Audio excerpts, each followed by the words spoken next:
Ami 가림을 외쳐 나 이복현 허고를 쓰나고 있고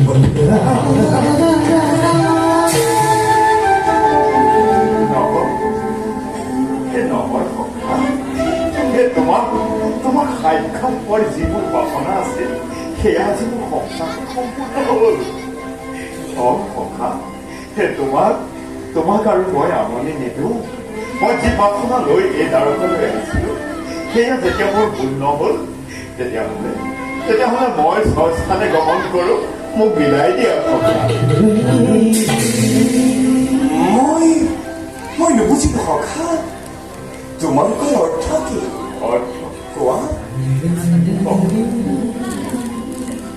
ক'ত তোমাৰ দৰে এজন ৰজা আৰু ক'ত এজন শিক্ষক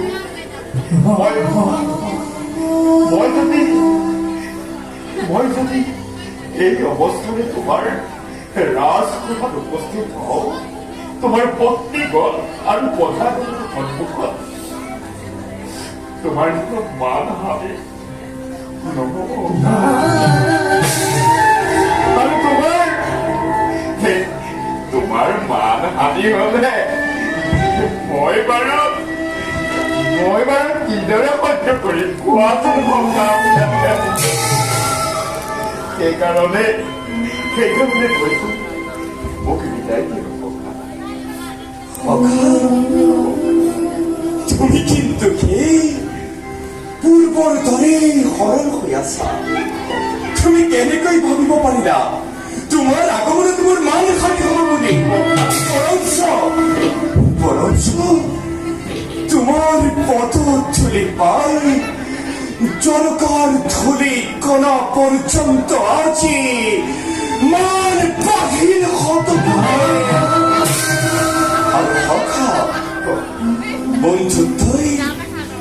বন্ধুত্বই বাহ্যিক আবরণক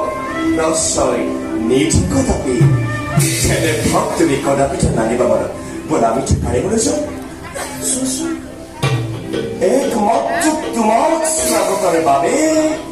ৰৈ আছে জনতাৰ শস্য বলা আমি ঠিকাৰে লৈ যাওঁ